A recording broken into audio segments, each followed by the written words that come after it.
Good afternoon, it's Nerfcraft, and this is Dameon's level 4 upgrade. Now, do you remember his level 2 upgrade where it had those camber links by Atomic RC that ended up being really weak? Today, I'm going to be installing a different set of camber links.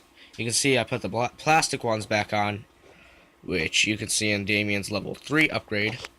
But right now, I'm going to put on these Stampede and Rustler VXL steel camber links made by Traxxas.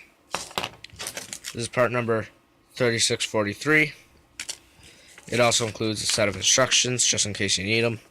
I don't think I'm going to need them. But first thing I'm going to go ahead and do is take off both of his rear tires. And to do that, all you need to do is unscrew that nut.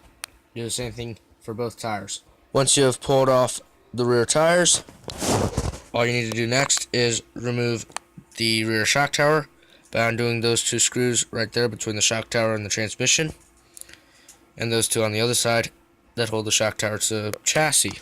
With those 4 screws removed, you can pull the shock tower up and lean it back, and now you can access the 2 screws that were behind the transmission. And now you can go ahead and remove those 2 screws, as well as the shoulder screws on the axle carriers on each side.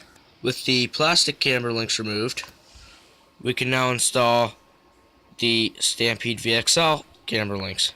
Now, these are not in perfect condition as they came off the front of my dead Stampede VXL.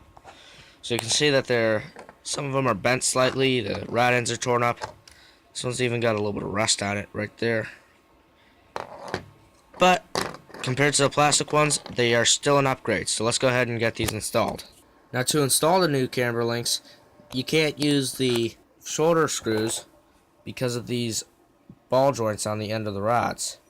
However, if you remember Dameon's level 3 upgrade where I got the Tony screw kits, I still have some leftover 3x16mm button head screws, so I'm going to be using those to install the new camber links.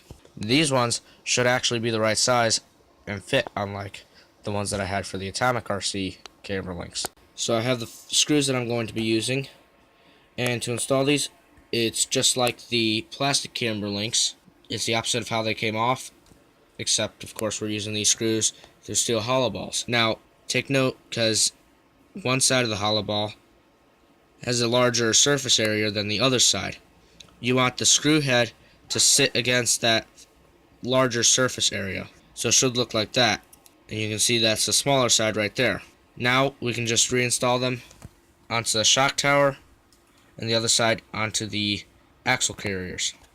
This is the opposite of how the old plastic ones came off. Make sure when you put in the new screws to leave just a little bit of wiggle room for that hollow ball.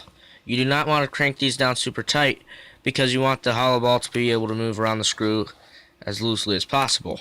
So now that the Stampede steel camber links have been installed, we can screw the 4 screws on the shock tower back into their holes.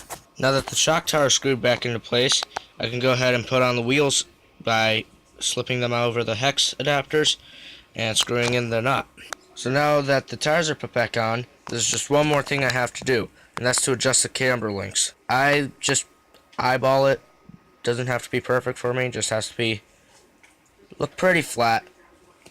So I'll be right back once those are adjusted. Now, as you can see, the tires are sitting pretty flat. Not exactly perfect, but just fine for me. I can always readjust them slightly later.